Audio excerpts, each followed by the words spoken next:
Hello and welcome to the Motorway Man, and welcome to another Rise and Fall video. And in today's show we'll be looking at the rise and fall of Taverna.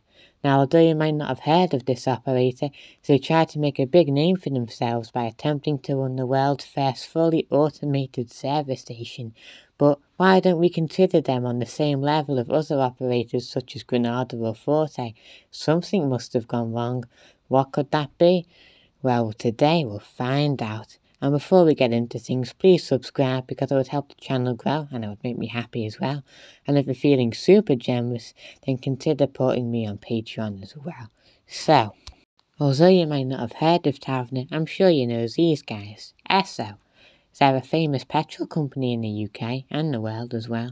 And back in the day, in like the 50s and 60s, petrol sales were really a profitable business, which Esso capitalised on quite well, and they became very rich. And they wanted to move the next level up after a petrol station. And what could that be? A service station, of course. So Esso decided they were going to start their own chain of service stations, and they picked the operator name Taverna.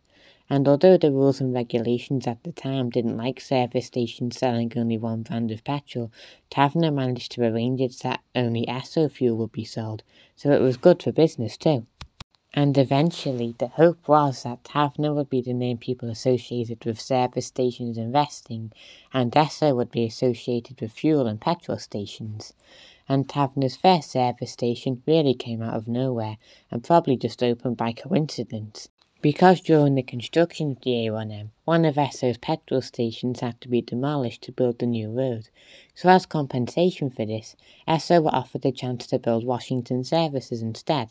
So Esso's service station chain, Taverna, opened their first UK service station in 1970, and that was Washington Services. Washington Services was very different from other service stations at the time. It had lots of modern walkways, fancy bridges, and was generally very different to what you would expect. Now, although Taverna's service station designs weren't like new and fresh, they had no experience in operating them. And what could Taverna's plan be? Make them automated with robots serving you food, robot staff, microwaves and vending machines. So that way you didn't need to know what to do because the robots would do it for you.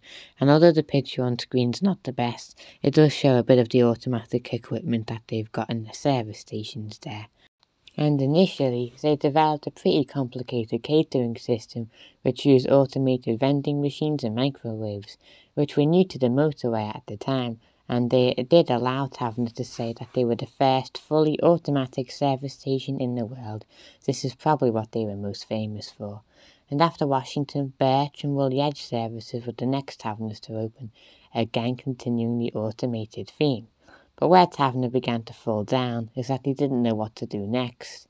The fancy facilities at Washington, Woolly Edge and Birch were beginning to become less favourable because the robots were losing the appeal of the human touch, which was preferred and required back then to be successful. But still, Taverna tried to expand. They had 2 services ready to open, but unfortunately their plan to fit them all with automatic facilities has fallen apart. It had become clear that the thing that once made them stand out as unique, with the robots and stuff, had wore off, and instead people travelled to other competition service stations because they had like people serving them food rather than robots, and this was the beginning of the end for Taverna. They managed to get the 2 service stations open, but changed them last minute to a mix of automatic and waiter service, and by now, as it had become apparent Taverna were declining, Esso's owners were keen to cut their losses and jump ship before Taverna went even more south, so began to look for buyers. Major operators at the time, such as Granada or Top Rank, were known to be interested in buying Taverna's services and changing the layouts completely in favour of their own style. At first, it seemed no one would buy them, but eventually Granada did agree to purchase all 5 Taverna service stations for $2.1 million, which back in the 70s was a lot of money. This happened in 1973, and this made Granada the largest operator on the motorway, and you can learn all about them in my Rise and Fall of Granada video. So as always, where did it all go wrong? After all, Taverna were reasonably popular when they first started, but yet just 3 years later they were sold. So, what happened? Well, it seems that Taverna started before they were ready. Even though the offer to build Washington was a great one, they didn't really know anything about operating a service station in the UK. And the robot approach, that's a little bit unusual. And I know sometimes they say change is good, but I'm sure if I was doing one of my 10-hour-long motorway journeys, when I get to a service station, I'm not really sure I'd like a robot to serve me food. So maybe Taverna's approach wasn't really what was required back in the day to be successful. So anyway, I'd say that the rise of Taverna was because at first it was a new concept and it was quite exciting. And I'd say the fall of Taverna was because when the novelty wore off, they were left with a concept that most at the time didn't like. And another potential reason of the fall is that maybe they ended too soon, because 3 years isn't that long of a time, so maybe if they'd stuck out a bit longer, you never know, they would have been okay. But I guess from a business perspective, they probably made the right choice to sell when they did.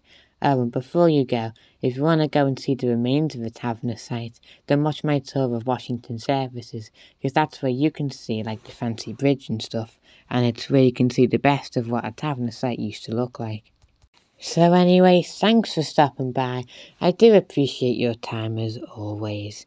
And there we go, we've covered another operator, and that makes quite a few now we've covered of these extinct operators. On screen, obviously, we can see all the ones that I've looked at, and you can learn all about them more on the channel. So anyway, thanks for stopping by.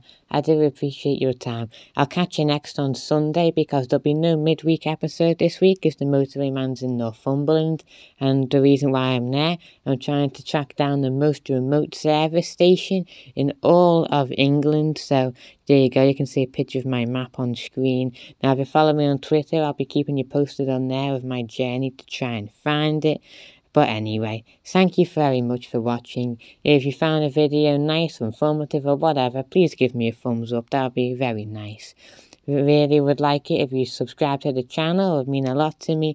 And finally, if you like what you see, please consider supporting me on Patreon. It'll keep the great videos like this coming, and you'll get exclusive perks and benefits you won't find anywhere else. So really, you have no reason not to. So anyway, thanks for stopping by. I do appreciate your time. Make sure you're subscribed, and I'll catch you in the next one. I'll see you on Sunday. Goodbye.